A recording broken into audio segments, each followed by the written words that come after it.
Hello hello.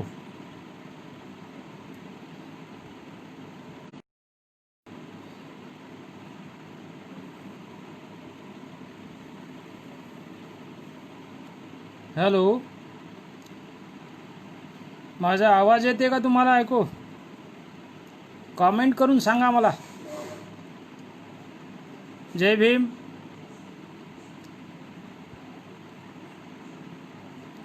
आवाज येतो का?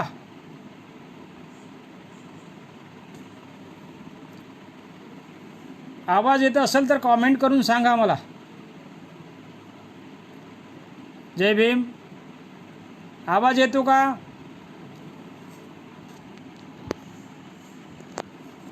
आवाज येत असेल तर सांगा. हां, थँक्यू. बहुजन संघटक या फेसबुक पेजवर लाईव्ह येण्याची मला परत तिसऱ्यांदा संधी मिळाली, म्हणून मी बहुजन संघटक या फेसबुकच्या सगळ्या टीमला मनापासून धन्यवाद देतो. विशेषतः आमचे सन्मित्र राहुल खांडेकर सरांना आम्ही विशेष असे धन्यवाद देतो, त्यांचे आभार मानतो. आज मला या ठिकाणी आदिवासी उत्थान आणि आंबेडकरी चळवळ हा विषय घेऊन बोलायचं आहे. या विषयाला हात घालण्याच्या पूर्वी मी सर्व या ठिकाणी माझं जे भाषण ऐकत आहे लाईव्ह त्या सर्वांना जय भीम, जय बिरसा. आदिवासी उत्थानाच्या संबंधाने बऱ्याच वर्षापासून महाराष्ट्रात आणि संपूर्ण भारतामध्ये चर्चा होत असतात. आदिवासीही करत असतात. आदिवासीतरही या संबंधाने वेगळ्या वेगळ्या कार्यक्रमातून ते चर्चा करत असतात. परंतु डॉक्टर बाबासाहेब आंबेडकरांच्या चळवळीच्या पार्श्वभूमीवर आदिवासीच्या विकासाचा विचार करणे किंवा आदिवासीच्या विकासाच्या संबंधाने चिंतन मांडणे ही फार महत्त्वाची गोष्ट मला वाटतं, आणि या अनुषंगाने फार कमी लोक विचार करतात. भारतीय संविधानामध्ये आपण बघतोय की जे काही रिझर्वेशन दिलं 340, 41, 42 या रिझर्वेशनच्या संबंधाने ओबीसीचा तर विचार होतोच, पण रिझर्वेशनच्या संदर्भाने SC ST असा वारंवार विचार होतो. म्हणजे आंबेडकरी समाज आणि आदिवासी समाज हे भावंड आहे अशा प्रकारचा विचार आपला दिसतो. मग अशा या सगळ्या वातावरणात आपण बघतोय भारतीय संविधानाची निर्मिती झाल्यानंतर या तिन्ही समाजाला, ओबीसी मधल्याही मागासवर्गीय लोकांना, आदिवासींनाही आणि दलितांनाही, शेड्यूल कास्टलाही सवलती मिळाल्या, आणि त्या परीने ह्या सगळ्या समाजाने या भारतीय संविधानामध्ये जे काही प्रोव्हिजन झाल्या विकासाच्या त्याचा फायदा घेण्याचा काम या समाजाने केलेलं आहे. परंतु आपण पाहतोय की आदिवासीच्या संबंधात एक वेगळं वातावरण दिसतं किंवा वेगळी एक वस्तुस्थिती आपल्याला पाहायला मिळते. या समाजाचा व्हावं तितका विकास झालेला नाही. संविधानात सवलती तर सारख्याच मिळालेल्या आहे. म्हणून ह्या विषयाला हात घालत असताना किंवा विषयावर विचार मांडत असताना मला विकासाच्या संबंधाने काही बेसिक गोष्टी तुमच्या पुढे ठेवाव्याशा वाटतात. संविधानाने जरी आम्हाला विकासाची संधी दिली असली तरीही आम्ही त्या संधीचं सोनं किती केलं किंवा ती आम्हाला संधी किती समजली यावर देखील आमच्या विकासाचा गाडा या विकासाचं एकूणच तत्व अवलंबून असतं. विकासाचं एकूणच एक प्रिन्सिपल अवलंबून असतं हे आपलं पाहायला मिळतं. म्हणून आदिवासीचे उत्थान म्हणत असताना भारतीय संविधानाच्या माध्यमातून जे आम्हाला मिळालं त्याचा आदिवासींनी किती फायदा घेतला, आपलं उत्थान किती करून घेतलं हा मोठा विषय आहे. परंतु तुमच्या नावावर काहीतरी आदिवासींच्या नावावर काहीतरी संविधानामध्ये आहे आणि त्याच्या साहाय्याने त्याच्या माध्यमातून आपल्याला विकास करायचा आहे, पुढे जायचं आहे, आर्थिक विकास करायचा आहे, सामाजिक विकास करायचा आहे, शैक्षणिक विकास करायचा आहे,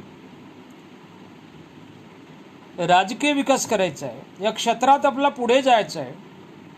हजारो वर्षे आपण जंगल जिव्हारात राहिलो आहे, आपलं शोषण झालं आहे, आपल्याला विकासाची संधी मिळाली नाही, प्रत्येकच युगात आपलं शोषण झालेलं आहे, आपल्यावर हल्ले झाले आहे, आपल्याला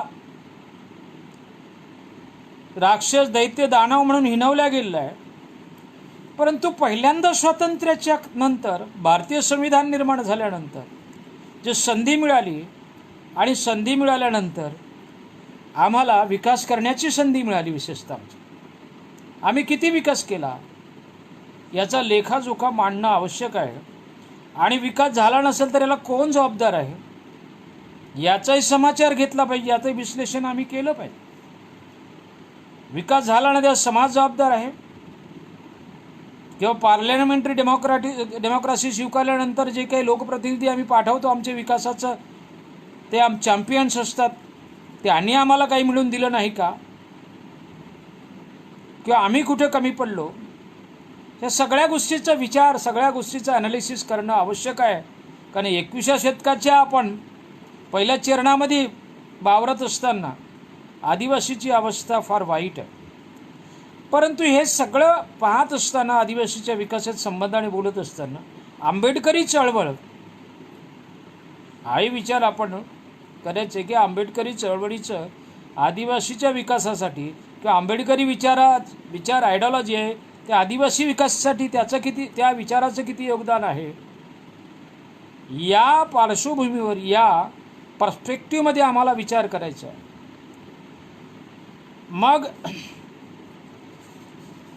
आदिवासींना पुढे जायचा, विकास करून घ्यायचा आहे असं एक साधारण डॉक्ट्रिन्स, एक साधारण इश्यू आपल्या डोळ्यापुढे ठेवून यावर बोलू लागलो तर काही गोष्टी आपल्या लक्षात येतात. संविधानात तर आम्हाला दिलंच आहे, ठीक आहे, पण त्या अगोदर बाबासाहेब आंबेडकरांनी आदिवासीसाठी काही केलं होतं का किंवा आदिवासीच्या संबंधाने काही विचार मांडले होते का? हे आदिवासी देखील या देशातले वंचित आहे, शोषित आहे, पीडित आहे, निर्वासित आहे किंवा विस्थापित आहे असं त्यांना वाटलं का? की त्यांनी त्यांच्या एकूणच अनेक त्यांचे जे काही वॉल्यूम्स आहे त्यामध्ये कुठे विचार मांडला का? याही गोष्टीचा अभ्यास आदिवासी क्षेत्रात काम करणाऱ्या लोकांनी केला पाहिजे. आणि आदिवासींनी खरंच हे सगळं समजून घेतल्याशिवाय आम्हाला आमच्या विकासाचे सूत्र सापडणार नाहीत. बाबासाहेब आंबेडकरांचं एक फार प्रसिद्ध विधान आहे, गुलामाला गुलामीची जाणीव करून द्या म्हणजे तो बंड करून उठेल. या विधानाचा याचा जो अर्थ आहे आंबेडकरी माणसाने समजून घेतला आणि तो बंड करून उठला. त्याला समजलं की मी गुलाम होतो आणि मी या भूमीचा मालक होतो, आणि मला गुलाम बनवण्यात आलं, मला अस्पृश्य बनवण्यात आलं. परंतु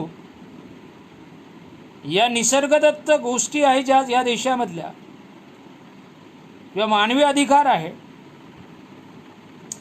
विकास करण्याचा अधिकार आहे, माणूस म्हणून स्वतंत्र आणि स्वावलंबी जीवन जगण्याचा अधिकार आहे,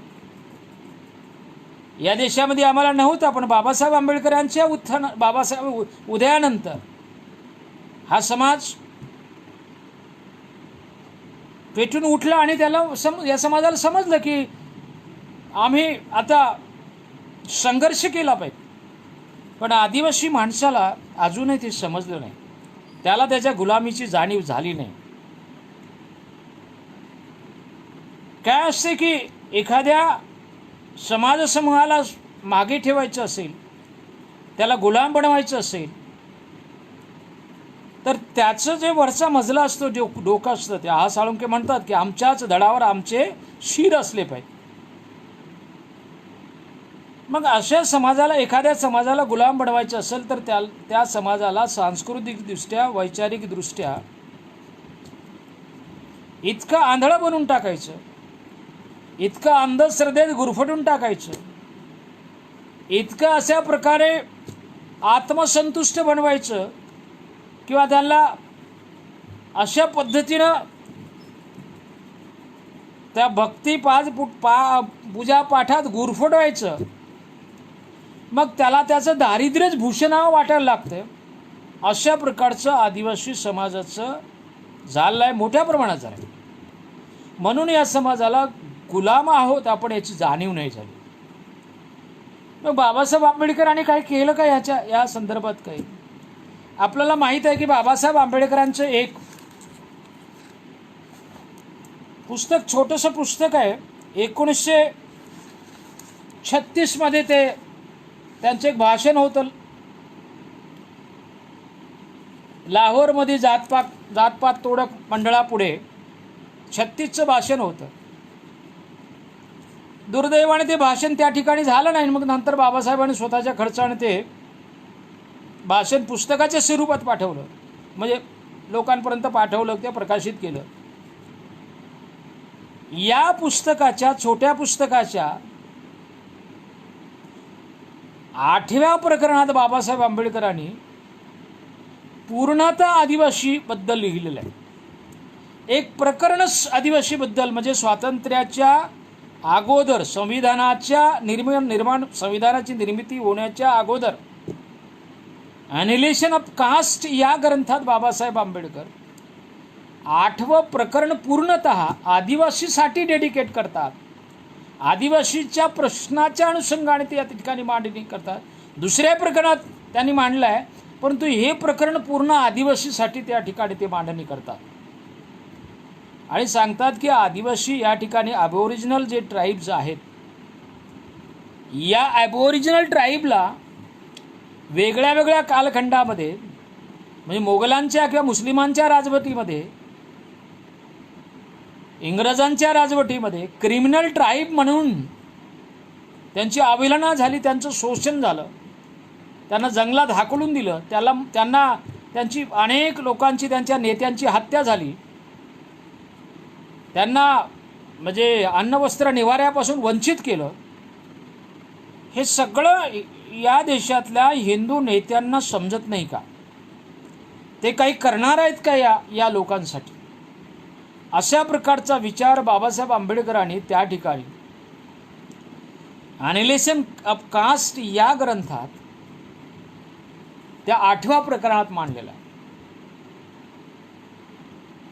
ते प्रकरण सगळं झाल्यानंतर बाबासाहेब आंबेडकर वेगळ्या वेगळ्या, म्हणजे आंबेडकरी चळवळ आणि या पार्श्वभूमीवर आदिवासीचा विकास किंवा आदिवासीचं उत्थान हे समजून सांगत असताना किंवा समजून घेत असताना या सगळ्या ऐतिहासिक पार्श्वभूमी किंवा ह्या सगळ्या गोष्टी आपल्याला समजणं आवश्यक आहे.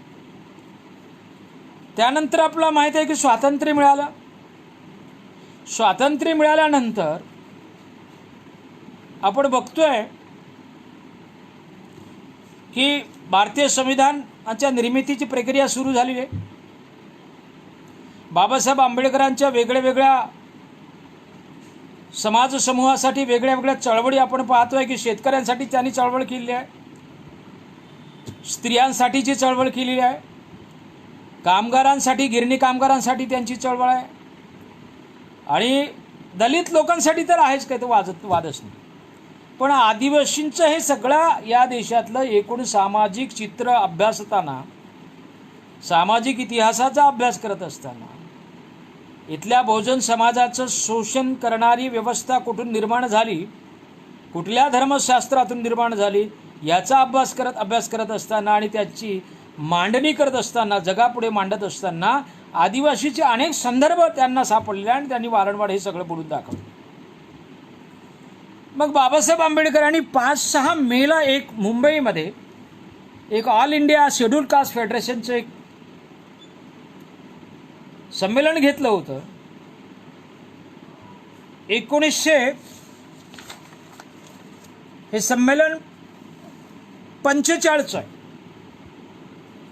1945च्या संमेलनामध्ये म्हणजे राज्यघटना निर्माण व्हायची होती.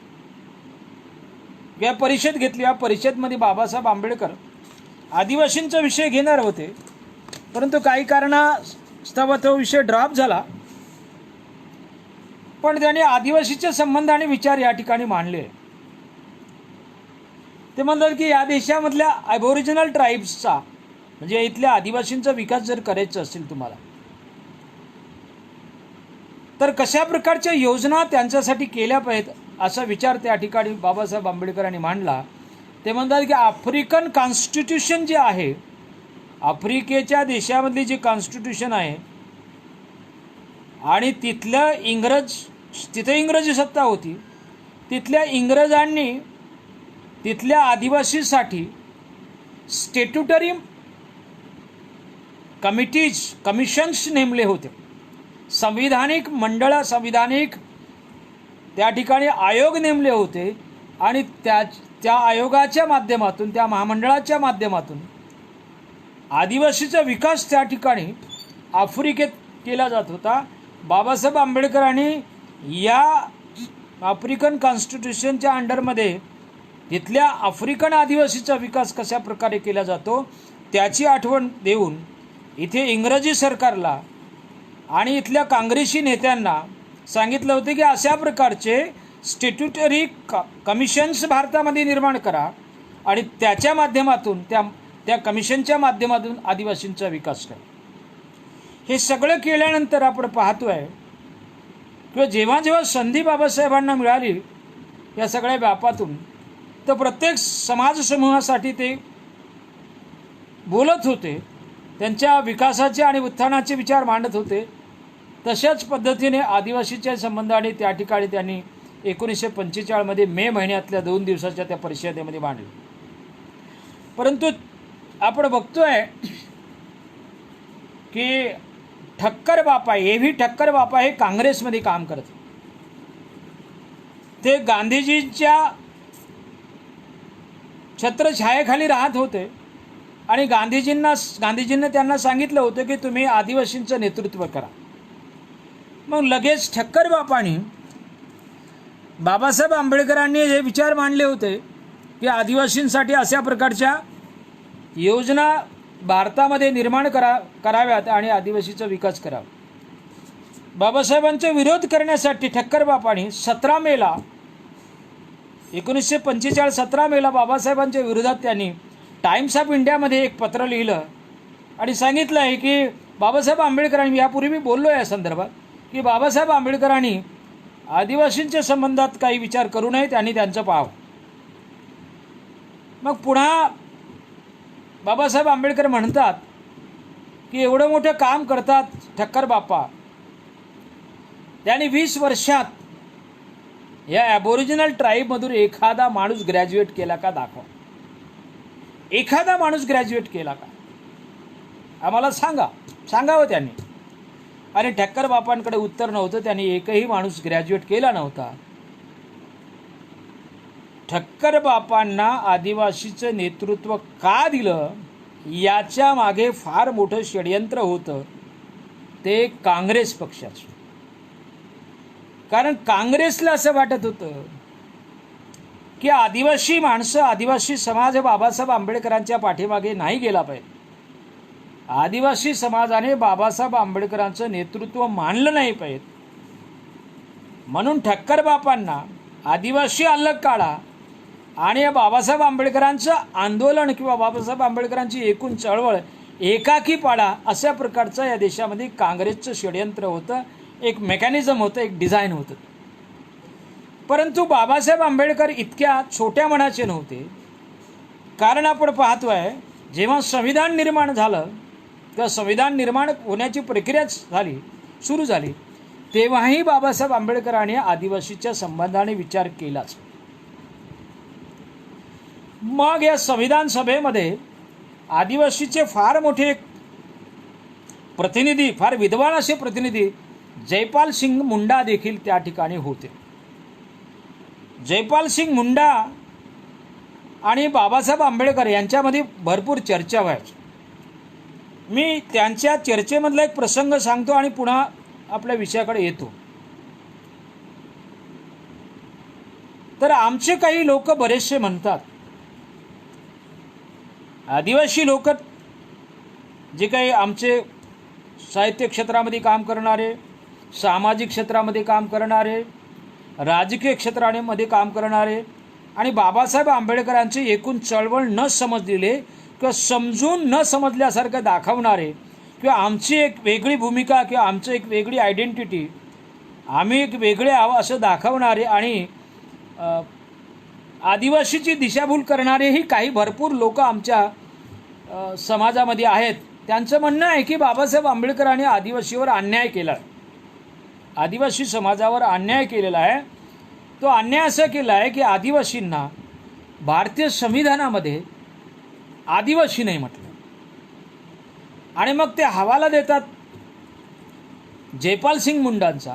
ते म्हणतात की Jaipal Singh Munda one of the member of constituent assembly असताना देखील जयपाल सिंग मुंडाने भरपूर मागणी केली की आम्हाला आदिवासी म्हणून त्यामध्ये टाका. परंतु बाबासाहेब आंबेडकरांनी त्यांचं म्हणणं ऐकलं नाही आणि शेड्यूल ट्राईब असं म्हटलं.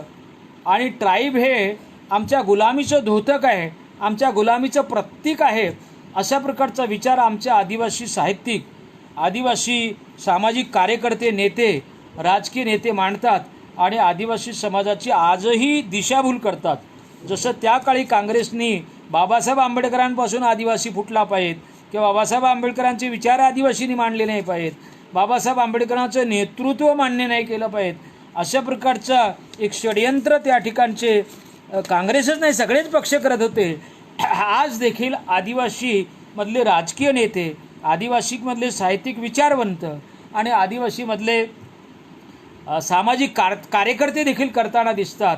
आणि ते सांगतात की बाबासाहेब आंबेडकरांनी भारतीय संविधानामध्ये आदिवासींना आदिवासी म्हटलं नाही. आणि जयपाल सिंग मुंडा वारंवार विचारायचे की आम्हाला आदिवासी का म्हणत नाही, तर बाबासाहेब आंबेडकर उत्तर देऊ शकत नव्हते, ते मम राहायचे, बाबासाहेब आंबेडकरांना उत्तरच येत नव्हतं. अशा प्रकारचा भ्रम, अशा प्रकारचा खोटा प्रचार आमच्या आज हयात असलेले काही तथाकथित कार्यकर्ते आणि विचारवंत आदिवासी समाजामध्ये पसरवतात आणि आदिवासी समाजाची दिशाभूल करतात. परंतु तुम्हाला मी पुराव्यानिशी सांगतो की सुरुवातीला जयपाल सिंग मुंडाने अशी मागणी केली होती, शेड्यूल ट्राईब्स हे टाकू नका असं त्यांचं म्हणणं होतं. पण त्यांनी कशाची मागणी केली होती? त्यांनी आम्हाला ॲबोरिजिनल ट्राईब म्हणून टाका किंवा ॲबोरिजिनल म्हणून आम्हाला त्या ठिकाणी संविधानामध्ये आमचं नोटिफाईड झालं पाहिजे, आमचं रजिस्टर्ड झालं पाहिजे ॲबोरिजिनल म्हणून. तेव्हा बाबासाहेब आंबेडकरांनी एका सभेमध्ये त्यांना त्या संविधान सभेमध्ये एका प्रसंगी समजून सांगितलं आहे की हे जर ॲबोरिजिनल टाकलं तर त्याचे संभाव्य धोके काय आहेत पुढे. आणि मग जयपाल सिंग मुंडाने ते मान्य केलं आणि तेव्हापासून तो प्रश्न त्यांनी पुढे आणला नाही आणि मग ते शेड्यूल ट्राईब्स हे त्यांनी ते मान्य केलं. परंतु आमचे नेते किंवा आमचे साहित्यिक सांगतात की बाबासाहेब आंबेडकरांनी आमच्यावर अन्याय केला आणि मग खोटं नाटं सांगतात की संविधान सभेच्या या खंडामध्ये असं आहे. परंतु ही गफलत मित्र हो कोण केली असेल, तर ही गफलत केलेली आहे काँग्रेसच्या लोकांनी किंवा संविधान सभेमध्ये असलेल्या इतर सदस्यांनी केली आहे. आणि संविधान निर्मितीच्या काही सरकार आले काँग्रेसचे वेगळ्या वेगळ्या स्टेटमध्ये, त्यांनी अनुवादाच्या गफलती केल्या, चुकीचे अनुवाद केले आणि आदिवासींना त्यांचं जे ओरिजिनल संविधानामध्ये ती मांडणी होती त्यापासून दूर नेलेलं आहे. 5 सप्टेंबर 1949 साली संविधान सभेची एक सभा झाली. डॉक्टर राजेंद्र प्रसाद अध्यक्ष म्हणून होते, तर ते होतेच त्या ठिकाणी. बाबासाहेब आंबेडकर देखील त्या संविधान सभेमध्ये होते. मी आंबेडकरी चळवळ आणि आदिवासी समाजाच्या उत्थानाचा विचार मांडत असताना ही पार्श्वभूमी आवर्जून सांगतो यासाठी, कारण ज्या समाजाला इतिहास माहीत नसतो तो समाज इतिहास घडवू शकत नसतो. म्हणजे तो विकासाचा इतिहास असो, तो राजकीय इतिहास असो किंवा सामाजिक इतिहास असो, हा घडवायचा असेल तर त्याला त्याचा भूतकाळ माहीत होणं आवश्यक असतं, त्याला पार्श्वभूमी माहीत होणं आवश्यक असतं. म्हणून 5 सप्टेंबर 1949 साली जे संविधान सभेची एक मीटिंग झाली, सभा झाली, त्यामध्ये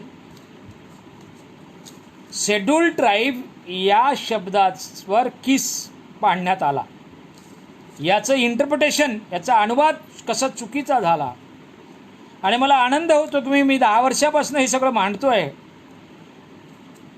जयपाल सिंग मुंडा त्या ठिकाणी म्हणाले की शेड्यूल ट्राईब या ट्राईबचा अर्थ तुम्ही आदिवासी का बरं केला नाही. बाबासाहेबांना देखील तोच अर्थ अभिप्रेत होता. तर संविधान सभेतील घनश्याम गुप्ते नावाच्या सदस्यांनी त्याचा अर्थ कसा केला माहीत आहे. शेड्यूल अनुसूचित वनजाती, पहिल्यांदा आदिवासीला काय म्हटलं गेलं पाहिजे त्यांनी, त्या पहा बघा त्यांनी काय म्हटलं आहे की ट्राईबचा अर्थ वनजाती केला. जयपाल सिंग मुंडा म्हणाले की वनजाती नाही आदिवासी करा, त्यांनी मान्य नाही केलं. त्याच्यानंतर त्याने ठीक आहे वनजाती म्हणणार नाही आम्ही तुम्हाला, मग त्यांनी जनजाती केला त्याचा. पण तेव्हाच राजेंद्र प्रसाद बसून होते त्या ठिकाणी, म्हणले की बिहारमध्ये एक आदिम जमाती किंवा आदिम जाती असा एक शब्द आहे तो घ्यावा का आपण. मग एक वनजाती, एक जनजाती, तिसरा आदिम जाती, आणि आता माहीत नाही आदिवासी या ट्राईबचा आदिवासी अनुवाद करणं आवश्यक होता की करणं भाग होता. आता त्याचा जमाती केला. कोण केला याचा अनुवाद जमाती, हे काही समजायला मार्ग नाही. शेड्यूल ट्राईब याचा अर्थ मित्र हो अनुसूचित आदिवासी असाच होतो, परंतु इथल्या काही लोकांनी जाणीवपूर्वक त्याचा अर्थ चुकीचा केला. त्याचा वनजाती केला, जनजाती केला, आणि त्याच्यानंतर आदिम जाती केला, आता जमाती केला. याची गफलत झाल्यानंतर आदिवासीचं नुकसान कसं होतं याचं फार मोठं उदाहरण महाराष्ट्रामध्ये आपल्याला पाहायला मिळतं. म्हणून आदिवासीचा विकास करायचा म्हणजे काय, तर आदिवासीकडे जे काही पारंपरिक विकासाची साधनं आहे, संसाधनं आहेत, ते मर्यादित आहे. शेती, जलजंगल, जमीन असं म्हणतो आपण, पण हे काही राहिलं नाही.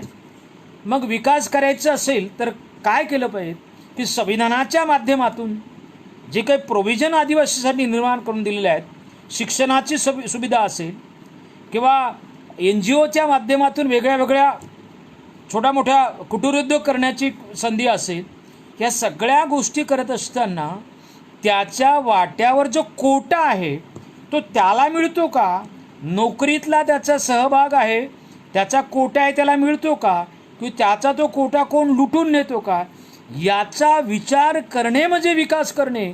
आणि ते हे सगळे विकास करण्यासाठी तो कोटा मिळवून देणे म्हणजे त्याचं उत्थान करणे, त्याचा असा अर्थ होतो. परंतु मी म्हणालो की शब्दांची गफलत केल्यामुळे आदिवासींचं कसं नुकसान होतं हे महाराष्ट्रामध्ये एक आयडियल एक्झाम्पल आहे.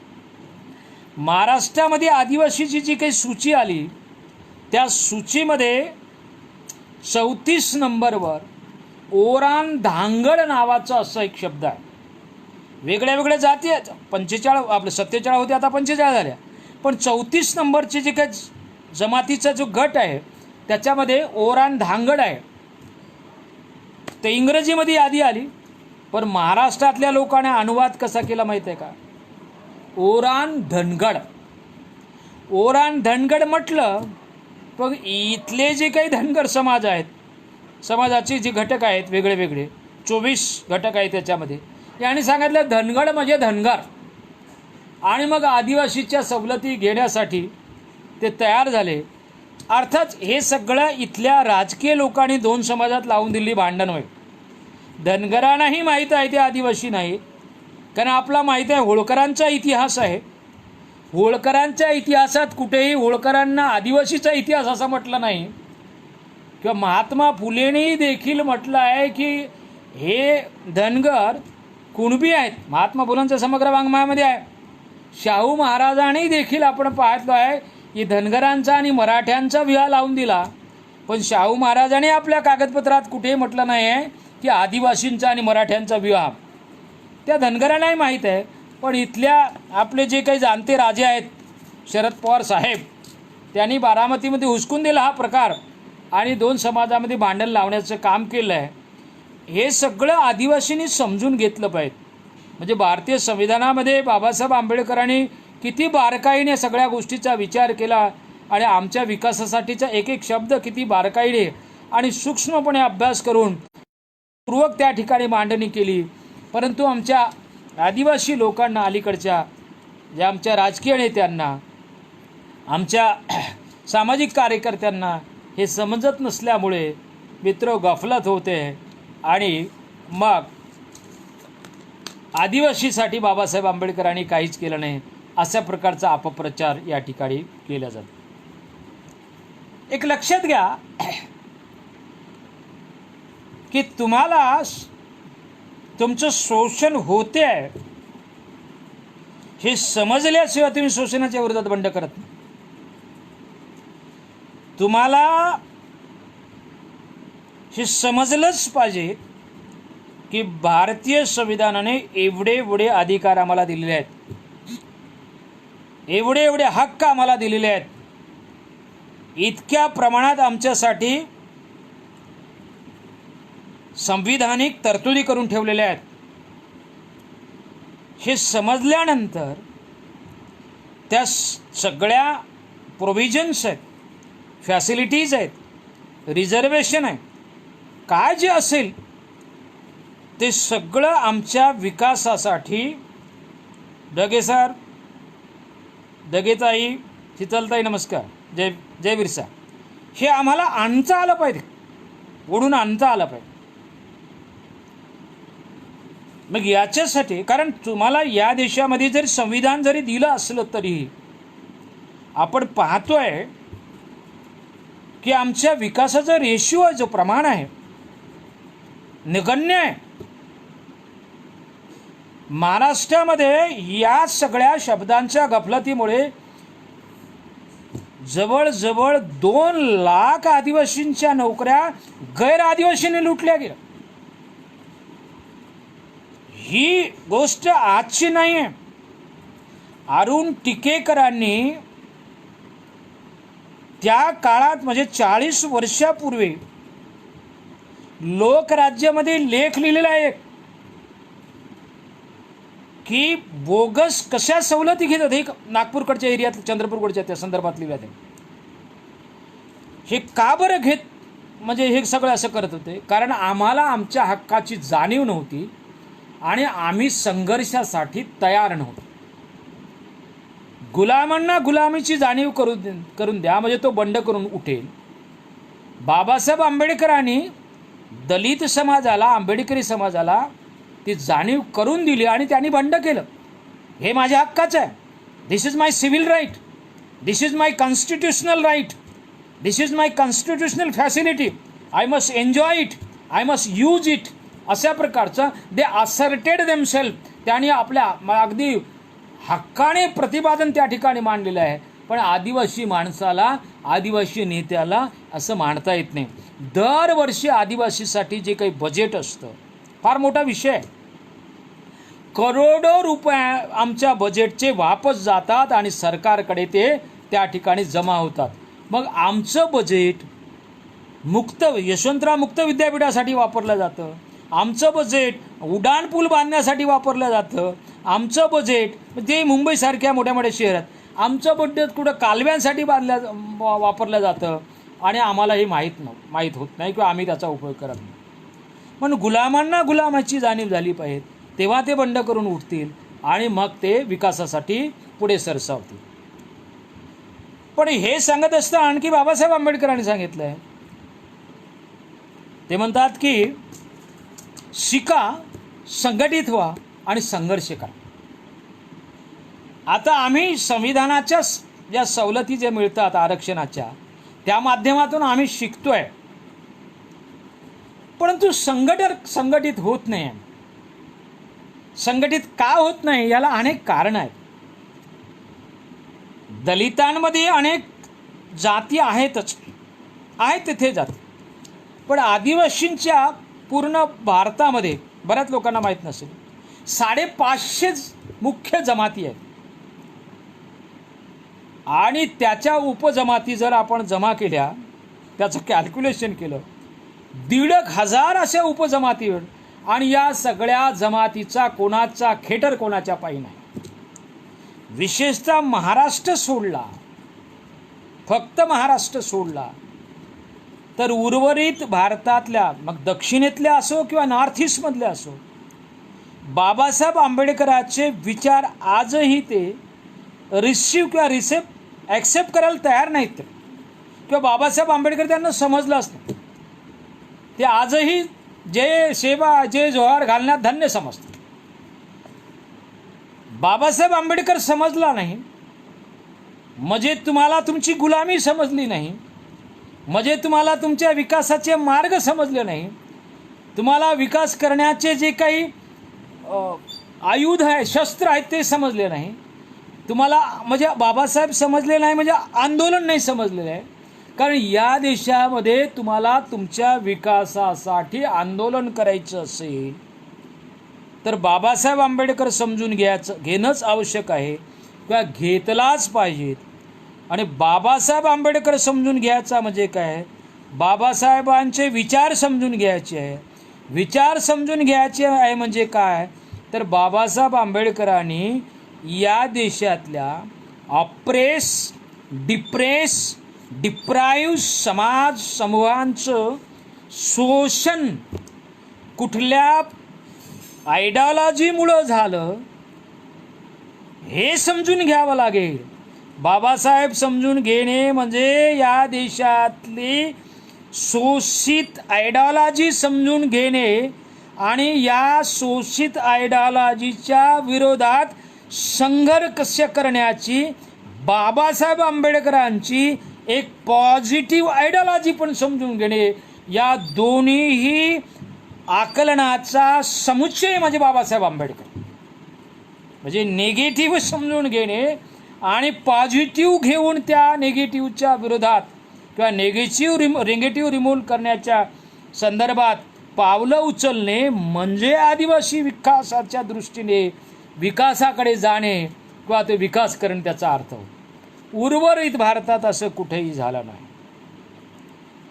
महाराष्ट्रातले लोक हे सगळं करत आहे थोड्या थोड्या प्रमाणात, पण काही लोक मग आपली एक वेगळी चूल. मी बऱ्याच वेळेस बिरसा मुंडाच्या कार्यक्रमामध्ये बोलत असताना बाबासाहेब आंबेडकरांनी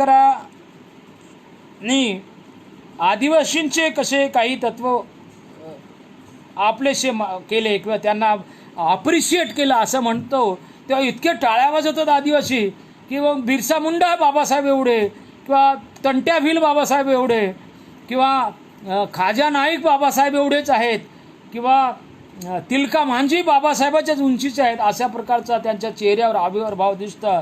आणि आपली स्वतंत्र एक आयडेंटिटी आहे आपली, ही चांगली गोष्ट आहे. परंतु मित्र मी परत सांगतो तुम्हाला, कारण तुमच्या गुलामीचे मुळं या देशातल्या स्क्रिप्चरल टेक्स्ट जे आहेत, धर्मशास्त्र तिथे रुजलेले आहेत, तिथे दडलेले आहेत. आणि बाबासाहेब आंबेडकरांनी ह्या सगळ्या धर्मशास्त्रामध्ये दडलेले तुमच्या गुलामीचे, तुमच्या हिनगंडाचे, तुमच्या शोषणाचे, तुमच्या सगळ्या एकूणच वाताहतीचे जे काही प्रकरण आहेत ते काढले बाहेर. आणि मग त्यांनी दलित समाजाला संघर्ष करण्यासाठी प्रवृत्त केलं आहे. एका ठिकाणी बाबासाहेब म्हणतात की मला पण आश्चर्य वाटतात म्हणतात, कारण आदिवासी का संघर्ष करत नाही? शिकतोय, संघटित होत नाही, कारण जमातवाद मोठ्या प्रमाणात आदिवासीमध्ये आहे. मग संघटित होत नाही कारण त्याच्याकडे आयडियॉलॉजी नावाची गोष्ट सध्या काही नाही आहे. बिरसा मुंडाच्या नावावर, तिलका मंजीच्या नावावर, तिकडे खाजा नाईकच्या नावावर किंवा राघोजी भांगरेच्या नावावर सगळे लोक एकत्र येतात. परंतु मित्र हो, तुम्हाला जर लढायचं असेल तर लढायचं, कारण हा सामाजिक लढा आहे, हा काय रक्तपाताचा लढा नाही आहे. शस्त्र घेऊन रस्त्यावर उतरायचं नाही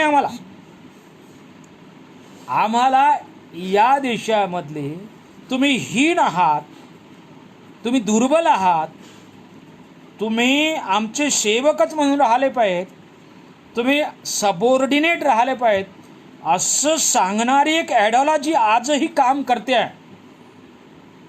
आणि तिचा विश्वास आहे. शरद पवारने आज मग एक विधान केलं आहे की आम्हाला कोरोनाची पडली आणि तिकडे मंदिर बांधणं सुरू आहे.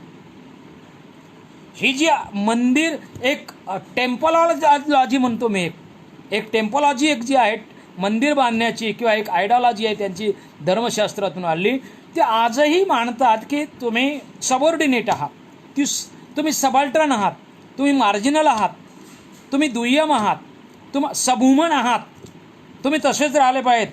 कारण हे सगळं डिवाईन ऑर्डर आहे, हे स्वर्गाने नेमून दिलेलं आहे. या व्यवस्थेमध्ये, या ऑर्डरमध्ये तुम्हाला डवळाडवळ करण्याचा अधिकार नाही. आणि बाबासाहेबांनी हे सगळं मोडून काढलं आहे. म्हणजे आंबेडकरी चळवळ आणि आदिवासीचं उत्थान हे मांडत असताना ह्या गोष्टी सगळ्या घ्याव्याच लागतील. आता तर बाबासाहेब आंबेडकर म्हणते की मला पण आश्चर्य वाटतं, कारण इतकं ते एंट्रेन्स झालेलं आहे आमच्या. ही सगळी गतानुगतिकची जे काही आयडियॉलॉजी आहे, पराधीन डिपेंडन्सीची आयडियॉलॉजी आहे किंवा सबमिसिव्ह शरणागतीची जी आयडियॉलॉजी आहे, इतकी एंट्रेन्स आमच्यामध्ये झालेली आहे की ते निघायला तयारच नाही. आणि ते निघल्याशिवाय तुम्हाला एकत्र येता येणार नाही. कारण तुम्ही जेव्हा एखादी आयडियॉलॉजी रिमूव्ह केल्यानंतर की तुमच्या मनात दुसरी आयडियॉलॉजी तुम्हाला ठेवावंच लागते, नाहीतर तुम्ही सायकॉलॉजिकल डिस्टॉर्ट होऊन जाता. आणि मग आमच्याकडे ऑलरेडी एक आयडियॉलॉजी बाबासाहेब आंबेडकरांची आहे आणि मग ते घेतल्यानंतर तुम्हाला चक्क असा प्रकाश दिसेल, उजेड पडेल तुमच्या डोळ्यासमोर की नाही, हे शोषणाचे आमचे हे सगळे फंडे या देशामध्ये या धर्मशास्त्रातून आले आहे आणि आम्ही हे केलं पाहिजे अशा प्रकारचा विचार आला आहे. परंतु इतकं एंट्रेन झालं आहे, मी बऱ्याच वेळेस सांगत असतो की ती सायकॉलॉजी झाली आहे आमची. एक गोष्ट मी नेहमी सांगत असतो, घडलेली आहे. मी इथं म्हणजे या घरामध्ये राहायला आल्यानंतर 20 वर्षापूर्वी आलो तर त्यावेळेस मी सुरुवातीला एक पोपट आणला होता. म्हणजे मजेत एक साधं उदाहरण आहे पण ऐकलं पाहिजे. एक पोपट आणला मी, एक चौसाळाचं जंगल आमच्या बाजूला इथे, आणि ते पिलू आणल्यानंतर पिंजऱ्यामध्ये ठेवलं मी. आणि त्या पोपटाला 1-1.5 वर्षे राहिल्यानंतर तो मस्त त्याला मोठा झाला, तो आवाज करत होता, पोरं माझे मस्त बोलत होते त्याच्याशी, तोही काहीतरी बोलत होता. पण एक दिवस माझा कवी मित्र आला आणि म्हणाला, अरे यार तू इतक्या चांगल्या कविता लिहितो स्वातंत्र्याच्या आणि या पोपटाला पारतंत्र्य, हे कॉन्ट्रास्ट आहे तुझ्या वागण्यामधला किंवा हा विरोधाभास दिसतो तुमच्या शब्दामधला आणि उक्ती आणि कृतीमधला. म्हणलं आता उद्या रविवार आहे आणि उद्या या रविवारी या पोपटाचा 15 ऑगस्ट. तो हसला, तो म्हणलं काय करणार, मी म्हणलं याला सोडून देणार. पण माझे छोटे मुलं होते दोन्ही, ते म्हणले की नाही पोपट नाही सोडायचं. ते म्हणलं तुम्हाला सांगा काय पाहिजेत, संडे आहे, तुम्हाला सिनेमाला जायचं आहे, तुम्हाला चांगलं खायचं आहे, तुम्हाला CD वगैरे कॉम्प्युटरवर चांगल्या गाण्याचं आणून द्या. ते म्हणले पप्पा आम्हाला काहीच नको, आम्हाला पोपट. तरी मी त्यांचं ऐकलं नाही. पोर्चवरच्या त्या पोपटाच्या पिंजऱ्याचं दार उघडलं आणि तो पोपट त्या पिंजऱ्यातून काढला. समोर अशोकाचे वृक्ष होते, त्याच्यावर ते नेऊन सोडला पोपट मी. आणि मग घरात मी पुन्हा कॉम्प्युटर काम माझ्या खोलीमध्ये करत बसलो. अर्ध्या तासानं माझे दोन्ही मुलं उठले आणि मी जिथं याच्यावर ठेवला होता पोपट, त्याचा सोडला होता झाडावर, पाहू लागले तर पोपट त्या झाडावर नव्हता, उडून गेला होता. आणि ते उदास चेहरे करून तेव्हा ते पोरच्या पायऱ्या चढू लागले. पण चढत असताना मग मोठ्याने तो आनंद उत्सव करून नाचू लागले. म्हणाले की पप्पा पप्पा बाहेर या. मी म्हटलं काय झालं? त्या म्हणलं पोपट गेला नाही, पोपट परत पिंजऱ्यात येऊन बसलाय. कारण पिंजऱ्यातून मी जेव्हा पोपट काढला होता त्याचा दरवाजा असा वरच ठेवला होता, मी त्या झाडावर पोपट नेऊन ठेवला होता, सोडला होता, तरी तो पोपट वापस पिंजऱ्यात येऊन बसला. 1.5 वर्षाच्या पिंजऱ्याच्या सहवासामुळे पोपटाच्या पंखातले आभाळच मरून गेले होते. तो त्याचं स्वातंत्र्यच विसरून गेला होता. म्हणून मित्रो, 1000 वर्षे धर्मशास्त्राच्या पिंजऱ्यामध्ये राहणारी इथली माणसं, ते दलित असो, आदिवासी असो, ओबीसी असो, त्यांना गुलामीची इतकी सवय झालेली आहे, इतकी सवय झालेली आहे की गुलामीशिवाय त्यांना जगताच येत नाही. पण बाबासाहेब आंबेडकरांनी अशा प्रकारचे विचार या देशामध्ये निर्माण करून ठेवले आहे. आणि ते विचार 100% दलित माणसाने स्वीकारल्यामुळे त्यांच्या जीवनात क्रांती झाली. म्हणून विदेशी समाजशास्त्रज्ञांना प्रश्न पडतात, 1000 वर्षे गुलाम असलेली माणसं इतक्या मोठ्या प्रमाणात कसं प्रगती करू शकतात. परंतु आदिवासी माणसांनी ही आयडिओलॉजी स्वीकारलेली नाही. तुम्हाला खऱ्या अर्थाने जर विकास करायचा असेल तर आंबेडकरी चळवळ म्हणजे आंबेडकरी विचार स्वीकारावा लागेल. म्हणजे संविधानात बाबासाहेबांनी आमच्याबद्दल काही लिहिलं नाही किंवा आदिवासी नाही म्हटलं आहे. काय होणार आहे तुम्हाला आदिवासी नाही म्हटलं? मी अगोदर एका ऑडिओमध्ये हा विचार मांडला होता. मला समजा मी पाळूवाडीचा आहे, मला माझ्या वडिलांनी माझं नाव सिकंदर ठेवलं असतं किंवा अशोक सम्राट ठेवलं असतं, मला त्या आजूबाजूचे लोक मला सम्राट म्हटले असते की आदिवासी म्हणजे एक आदिवासीचा राजा म्हटले असते. नावं बदलल्याने काही होत ना. शेक्सपियर म्हणता की बॅट इज अ नेम. काय नावात, काय नावात बरंचसं आहे.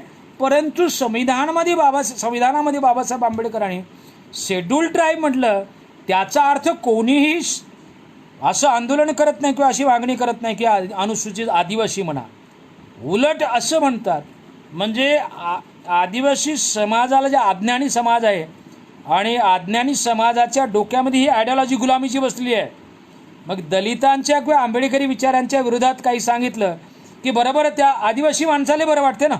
अहो, मी पुसदमध्ये जेव्हा इलेक्शनला उभं होतो 2011मध्ये, तेव्हा एका गावामध्ये गेलो तर सगळेचे सगळे म्हणाले काय हो तुम्ही त्या कोण्या पक्षाकडून उभं राहिले? म्हटलं काय झालं? ते म्हणे फार वाईट केलं मागच्या वर्षी या लोकांनी म्हणले मिरवणूक काढली आणि आपल्या घरावर नीड फेकली, आमचे घरं बाटले. म्हणजे कंडिशन पहा कशी आहे. म्हणजे आदिवासी माणसाला देखील, म्हणजे ही साधी गोष्ट नाही आहे. कारण हे ठक्कर बाबांनी कबूल केलं होतं की आमचे आदिवासी दलितांना, महारांना अस्पृश्य आजही समजतात आणि मोठ्या अभिमानाने सांगितलं आहे. मी माझ्या गावामध्ये जेव्हा नोकरी लागल्यानंतर जेव्हा नगरभोजन म्हणजे जेवण दिलं सगळ्या गावाला, बाजूच्या गावाला दलितचे 2-3 कुटुंब आहेत त्यांना पण बोलवलं, तर माझ्या गावातले 100% आन लोक आहेत ते म्हणले की त्यांचा स्वयंपाक अलग करा. म्हणजे मी माझ्या समाजाची निंदा नाही करत, मी वस्तुस्थिती सांगतो तुम्हाला. तुमची ही काय गोष्ट आहे माहीत आहे का? अरे तुम्ही एकमेकांना शत्रू समजून राहिले, एकमेकांना हीन समजून राहिले. खैरलांजी नावाच्या पुस्तकामध्ये तेलतुंबडेने हेच मांडलं आहे, कास्ट परसिस्टंटमध्ये हेच मांडलं आहे की इथली प्रत्येक जात दुसऱ्या जातीपेक्षा मोठी समजते. ही तर आमची खास अडचण आहे. आणि ही अडचण इथल्या विषमतावादी आयडिओलॉजीच्या पथ्यावर पडते आहे. तुम्हाला संघर्ष करायचा म्हणजे काय करायचं आहे? इथली आयडिओलॉजी हाणून पडायची आहे. आणि आयडिओलॉजी हाणून पडायची म्हणजे काय करायचं आहे? तर तुमच्या डोक्यामध्ये हे कचरा भरलेला आहे, हा कचरा काढता आला पाहिजे तुम्हाला. म्हणून बाबासाहेब आंबेडकर म्हणतात की मला आश्चर्य वाटते आहे, एका पुस्तकात म्हणतात ते एका निबंधात, की जगामध्ये गुलामी होती, सर्वत्र गुलामी होती. आणि गुलामांचे मी पाहतो म्हणतात की गुलामाच्या मोठ्या मोठ्या क्रांत्या झाल्या त्या ठिकाणी, संघर्ष केला. की भारतातली माणसं का बरं संघर्ष करत नाहीत? किंवा भारतातले गुलाम आणि संघर्ष का केला नाही, आंदोलन का केलं नाही, क्रांती का केली नाही? कारण इथे मित्र हो, अशा पद्धतीनं रुजवलेली आहे गुलामी, तुमच्या मेंदूचा भाग बनवली आहे, तुमच्या जगण्याचा तो भाग बनवली आहे, तुमच्या अस्तित्वाचा ती भाग बनवली आहे. तुम्हाला साळुंखे चिंतन या पुस्तकात मांडतात की आमच्या गुलामीच्या ज्या गोष्टी आहे आम्हाला भूषण वाटतात ना, भूषण वाटतात. कारण खेड्यामध्ये जे काही सगळे श्रावण महिना पुढे आहे, आता येणाऱ्या 1-2 दिवसात जे पारायण असतात तेच आमचे जे काय आदर्श पुरुष होते, राक्षस दैत्य दानव, त्यांच्या विरोधातले हे सगळे ग्रंथ मोठ्या म्हणजे अभिमानानं ते वाचतात आदिवासी लोक आणि त्याचा गौरव करतात. म्हणून मित्र हो, तुम्हाला विकास करायचा असं लक्षात घ्या, माणूस जागा झाल्याशिवाय, जागा होणे म्हणजे डोळे उघडणे, तुम्हाला डोळे उघडल्याशिवाय उजेड दिसणार नाही, सूर्य दिसणार नाही. डोळे उघडणे म्हणजे काय? डोळे उघडणे म्हणजे सत्य आणि असत्यामधला फरक समजून घेणे, हित आणि अहित यामधला फरक समजून घेणे, शत्रू आणि मित्र कोण आहे हे ओळखणे, विनाश आणि विकास यामधला फरक समजून घेणे, मानवता आणि अमानुषता यामधला फरक समजून घेणे, अधिकार आणि गुलामी यामधल्या दरीला बुजून टाकणे म्हणजे विकास आहे. म्हणजे चांगल्या अंगावर कपडे घातले, मी म्हणत असतो नेहमी, बरं सांगत असतो, चांगल्या अंगावर कपडे घातलेले आहे, मोठ्या बंगल्यात गेलो आहे म्हणून सुधारलो का आम्ही, दुरुस्त झालो का आम्ही? आमचं डोकं जंगलातलंच आहे तिथलंच. कारण जोपर्यंत विचार करण्याची पद्धत दुरुस्त होत नाही तोपर्यंत आम्हाला आमच्या विकासाचे मार्ग सापडणार नाहीत. आम्हाला आमच्या विकासाच्या मार्गातले जे धोंडे आहेत, जे स्पीड ब्रेक आहे, कोणं उभे केले, कोणं टाकले हे समजणार नाही आणि हे समजून घ्यावं लागेल. आणि हे सगळ्या गोष्टीचं मूळ या देशातली धर्मव्यवस्था आहे. मी पुन्हा सांगतो, बरेचसे लोक सांगतात निसर्ग धर्म, निसर्ग धर्म, ओरडतात लोक. माझ्या तोंडामध्ये काही काही असे हार्श शब्द येतात. काय असतं रे बाबा हा निसर्ग धर्म? काय नेमका असतो निसर्ग धर्म? बुद्धाने धम्म निर्माण केला. बुद्ध तर जंगलातूनच फिरले सगळे. बुद्धापेक्षा जास्त तुम्हाला जंगलाचं ज्ञान होतं का? मग त्यांनी निसर्ग धर्म का म्हटला नाही? मोहम्मद पैगंबर वाळवंटात फिरले, तिथं प्रचंड वाळूचे वादळे यायचे, पाणी नाही भेटायचं, अन्न नाही भेटायचं, निसर्ग कोपायचं त्याच्यावर. मग पाणी जर भेटलं तर किती फार त्यांना अप्रूप वाटे, फार आनंद होय. मग त्यांनी तर निसर्गावर खूप प्रेम होतं त्यांनी. मग त्यांनी निसर्ग आपल्या धर्माला निसर्ग धर्म का मानलं नाही? येशू ख्रिस्त देखील त्यांनी आपल्या ख्रिश्चॅनिटीला निसर्ग धर्म का म्हटलं नाही? हिंदूंनी निसर्ग धर्म का म्हटलं नाही? तुम्हालाच फार निसर्ग समजला का? म्हणजे या सगळ्या धम्म असेल, ख्रिश्चॅनिटी असेल किंवा हिंदू धर्म असेल, यांनी कुठेही आपल्या धर्माला निसर्ग धर्म म्हटलं नाही. कारण धर्म ही एक आयडिओलॉजी असते मित्र हो. संस्कृतीची व्याख्या हुमायून कबीर करतात.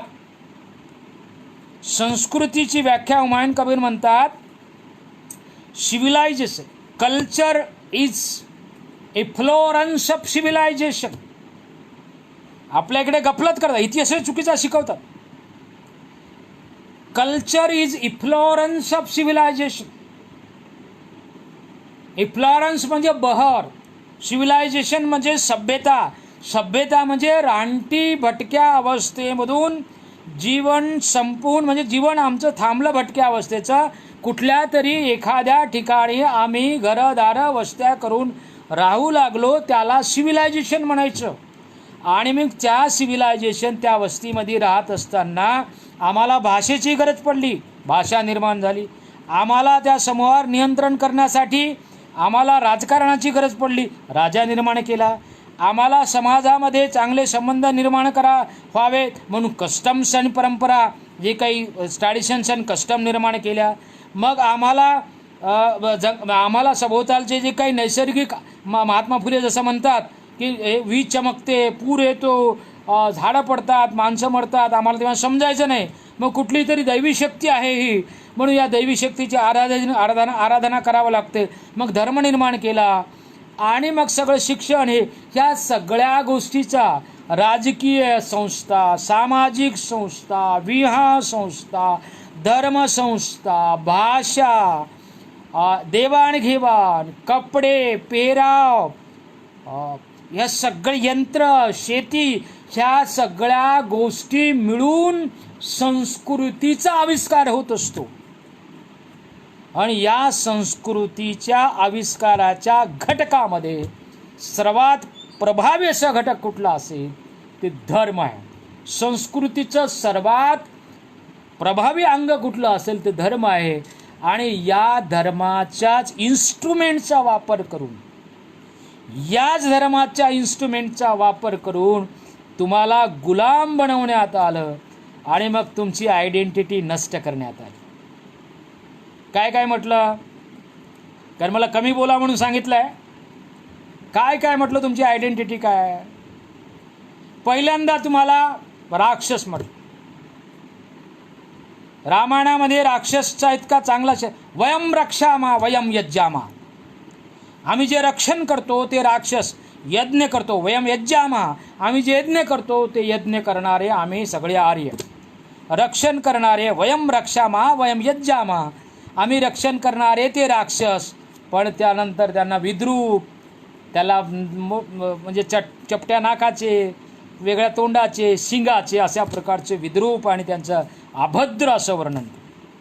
त्याच्यानंतर दैत्य, त्याच्यानंतर आसूर, त्याच्यानंतर दानव.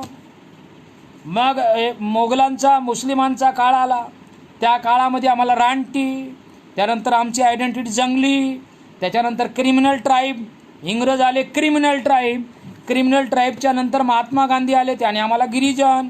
मग महात्मा गांधीच्या नंतर मग इंग्रजांचं सरकार वगैरे असताना त्यांनी क्रिमिनल ट्राईब म्हटलं आहे. मग भारतीय संविधान झालं, त्या शेड्यूल ट्राईब पण आदिवासीच म्हटलं आहे, त्याने भाषांतर चुकीचं केलं आहे, अनुवाद चुकीचा केला आहे. त्याच्यानंतर आता नवीनच प्रकाराला मूळ निवासी आणि मग महात्मा गांधींनी गिरिजन म्हटलंच होतं, आम्हाला काही वादच नाही.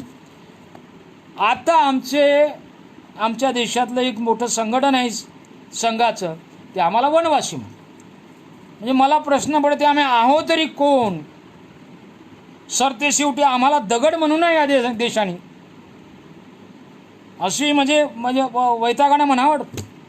मग हे सगळ्या गोष्टी करत असताना मित्रो, हे का बरं आमची आयडेंटिटी वारंवार बदलल्या जाते? का बरं चुकीचं आम्हाला सांगितलं जातं? हे समजून घेण्यासाठी मायक्रोस्कोप कोणता लागत असेल तर बाबासाहेब आंबेडकर. अरे या देशामध्ये तुम्हाला तुमच्या गुलामीचे मुळं कुठे आहेत? तुमच्या शोषणाचे कारण कोणते आहेत? तुम्हाला हीन दिन म्हणून जंगलात हाकलून देऊन रानटी जंगली, कारण जयपाल सिंग मुंडा म्हणायचे ना, 6000 वर्षापासून आम्हाला जंगली म्हणतात. तुम्हाला जंगली म्हणणारी व्यवस्था कुठून आली, कोण निर्माण केली? या सगळ्याचा पर्दाफाश कोण जर केला असेल, पर्दाफाश केला असेल कुठे, तर बाबासाहेब आंबेडकरांच्या आयडिओलॉजीने केला आहे. म्हणून आंबेडकरी चळवळीच्या पार्श्वभूमीवर, त्याच बॅकग्राऊंडवर, त्याच पृष्ठभूमीवर आम्हाला आमच्या चळवळी निर्माण करावं लागतील. आणि छोटे छोट्या मोठ्या ह्या सगळ्या आयडेंटिटीज किंवा सेपरेशन्स, इंडिव्हिज्युअलेशन्स हे आम्ही थांबवलं पाहिजे आणि एक आयडिओलॉजी घेऊन आम्ही पुढे गेलं पाहिजे. म्हणून धर्म हे निसर्ग धर्म वगैरे सोडला पाहिजे. कारण निसर्गाकडून काय आदर्श घ्याल तुम्ही? एक ठीक आहे की काय आदर्श, प्रचंड मोठे भूकंप होतात, हजारो लाखो माणसं मरतात, ते भूकंपाचा आदर्श घ्याल का? मोठे मोठे नदीला पूर येतात, तुमचे घरदारं वाहून जातात, मग ते विध्वंस तुम्ही धम्माचं तत्व, तुमच्या धर्माचं तत्व म्हणणार का? क्या प्रचंड मोठी आग लागत्या, वणव्यात तुम्ही मरता, मग ते सगळं जळून मरणं हे तुमच्या निसर्ग धर्माचं प्रिन्सिपल असेल का? काही काहीतरी आपला विचार करायचा आणि आम्ही कसे सेपरेट आहोत असा, किंवा आम्ही कसे वेगळे आहोत. ठीक आहे, प्राचीन वगैरे आहात वगैरे त्या गोष्टी आहे, परंतु अलीकडं ह्याही सगळ्या गोष्टी कन्फ्यूज झाल्या, खंडित झाल्या आहे. कारण टोनी जोसेफचं एक पुस्तक आलं आहे, अर्ली इंडियन्स, आणि त्यांनी त्या पुस्तकामध्ये DNA पुरावे देऊन हे सांगितलं आहे की कोणी भारतातलं मूळ निवासी वगैरे नाही आहे. आणि बाबासाहेब आंबेडकरांनी हुवर सुधराज म्हटलं आहे आर्य इथलेच आहे. बरेच लोक भुया उंचावल्या होत्या की बाबासाहेब कसे म्हणतात आर्य इथलेच आहे. कारण सगळे जगातले माणसं आफ्रिकेतले आहेत. आफ्रिका खंडातून युरोपात गेले, भारतात आले, आणि हे सगळ्या वेगळ्या मग कोणी लवकर आले असतील, कोणी उशिरा आले असतील, हे सगळे मायग्रंट्स आहेत. आपल्या देशात 4 प्रकारचे लोक आपण पाहतोय की मंगोलाईड आहे, ऑस्ट्रोलाईट आहे, निग्रोटो आहे, ऑस्ट्रोप्लोइड, सगळे हे असे लोक आहेत. हे या सगळ्या 4 कॅटेगरीज आहेत. यामधल्या आदिवासी सुरुवातीची असेल, अगोदरची असेल. परंतु आम्ही मूळ निवासी आहे. मूळ निवासीचा एक छोटासा मुद्दा सांगतो आणि थांबतो या ठिकाणी. मूळ निवासी भारतासाठी लागू पडत नाही. कारण मूळ निवासीसाठी म्हणतात की युरोपामधल्या वसाहती झाल्या किंवा अमेरिकेतल्या वसाहती झाल्या, ते बाहेरून आले. अलीकडच्या काळात अमेरिकेमध्ये 13 वसाहती आहे, की युरोपातल्या काही लोकांनी बाहेरून आले, त्या रेड इंडियन आहे, हिस्पॅशियन असेल, नेटिव्स असेल, या लोकांच्या वस्त्यामध्ये राहिले म्हणून युनोन वगैरे त्याला मूळ निवासी आणि बाहेरच्या असा प्रकारचा आहे. पण इथं तसा प्रकार आर्य हे 5000 वर्षापूर्वी आले. त्यामुळं त्यांचंही वंशज किंवा त्यांचं आले असं म्हणतो की बाबासाहेब तर मात्र वेगळंच सांगतात. तर मग मित्र, थोडक्यात सांगायचं तुम्हाला खरंच विकास करायचा असेल तर तुम्हाला एक महत्त्वाचं तुम्हाला एकत्र येणं आवश्यक आहे. एकमेकांना समजून घेणं आवश्यक आहे. आणि तुमच्या शोषणाचे कारणं काय आहेत, तुमच्यासाठी या देशामध्ये संविधानिक तरतुदी काय आहेत किंवा त्या कशा वाढवल्या पाहिजेत. म्हणजे in the context of modern problems and questions, आधुनिक काळामध्ये ज्या समस्या आहेत, लोकसंख्या आहे, त्याच्या अगेन्स्टमध्ये तुम्हाला ह्या सगळ्या स्ट्रीमलाईन वारंवार दुरुस्त्या करावं लागतात किंवा केल्या पाहिजेत. कारण आपण पाहतोय की बाबासाहेब आंबेडकरांनी संविधानाच्या अगोदर दलित समाजाला न्याय देण्यासाठी किंवा त्यांना सवलत देण्यासाठी प्रयत्न केले. त्यावेळेस त्यांनी पहिल्यांदा त्या एक सिस्टम आहे अभ्यास करण्याची किंवा एक समस्या सोडवण्याची, त्यांनी समस्या समजून घेतल्या. त्यांनी पहिल्यांदा समस्यांचा सर्वे केला, समस्या समजून घेतल्या, त्याचे कारणं शोधले आणि त्याच्यावर सोल्युशन ब्रिटिश सरकारला सुचवलं की असं पाहिजे. आज तर आपण स्वातंत्र्य आहोत, आपलं स्वतःचं संविधान आहे, म्हणून आपल्या समस्यांचं आपण ॲनालाइज केलं पाहिजे, त्याचे रूट शोधले पाहिजेत, त्यांचे कारणं शोधले पाहिजेत. आणि फार एक मोठा मुद्दा आहे, विस्तारानं खूप बोलता येईल किंवा वेळ नाही आपल्याकडे. संविधानाच्या माध्यमातून आपले रिप्रेझेंटेटिव्ह जे असतं, आपलं रिप्रेझेंटेशन त्या ठिकाणी असते, त्या पार्लमेंटरी डेमोक्रेसीमध्ये त्यांच्या माध्यमातून आपल्याला सगळे हे आणावं लागत असतं. दुसरी बाजू की आपण समाजाचे घटक म्हणून आपल्याला त्या सगळ्या सवलती खेचून आणावं लागतात आणि संघर्ष करावा लागतो, मेहनत करावं लागतं, खूप अभ्यास करावा लागते. अभ्यास केल्याशिवाय तुम्हाला पुढे जाता येत नाही. आणि तुमच्या हक्काचं आहे, तुमच्या अधिकाराचं आहे, मानवी अधिकाराचं आहे, कोण ते लुटून नेतं त्याच्यावरही वाच करता आला पाहिजे. ह्या सगळ्या पैलूंचा अभ्यास करूनच आम्हाला विकास करता येईल. मला वाटते आम्हाला असं जर करू शकलो तर निश्चितच आम्ही पुढे जाऊ. परंतु हे सगळ्यासाठी सांगितलं आहे मी तुम्हाला की आंबेडकरी चळवळीचा अभ्यास करावाच लागेल तुम्हाला. त्यांनी कसा विकास केला किंवा बाबासाहेबांचे आंबेडकरी चळवळ म्हणतो जेव्हा बाबासाहेब आंबेडकरांचे विचार तुम्हाला घ्यावंच लागतील, फुलेंचे तुम्हाला विचार घ्यावे लागतील, ज्या शाहू महाराजांचे विचार तुम्हाला घ्यावं लागतील किंवा कबीरांचे विचार समजून घ्यावे लागतील. आणि मनामधले जुने जळमट आहेत जे तुम्हाला सुस्त ठेवतात, तुम्हाला त्या स्लॉथ प्राण्यासारखं असं धीमं करून टाकतात किंवा कंप्लेन्संट स्मग करून टाकतात की ठीक आहे एवढं आहे तेवढं ठीक आहे, आत्मसंतुष्ट बनवतात. हे तुम्हाला टाकावं लागेल. तुम्हाला पेटल्याशिवाय पर्याय नाही. म्हणून एक कविता मी लिहिली होती, त्यातलं मला आठवत नाही जास्त, म्हणजे विद्यार्थी आहेत की तुम्ही मला अंधारात ठेवू शकत नाही,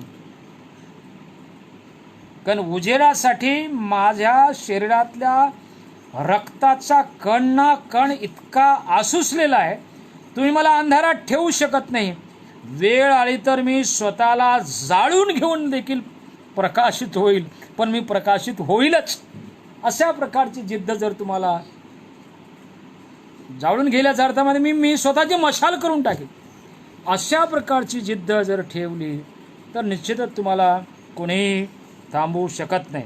मावस्य तुमचं एक उदाहरण आहे की there is nothing hard in this world if you dare to scale height of the sky. तुम्ही आकाश चढून जाण्याचीच जर तयारी ठेवली तर तुम्हाला कोणीच थांबवू शकत नाही की मी हे करणार. जय भीम, जय बिरसा.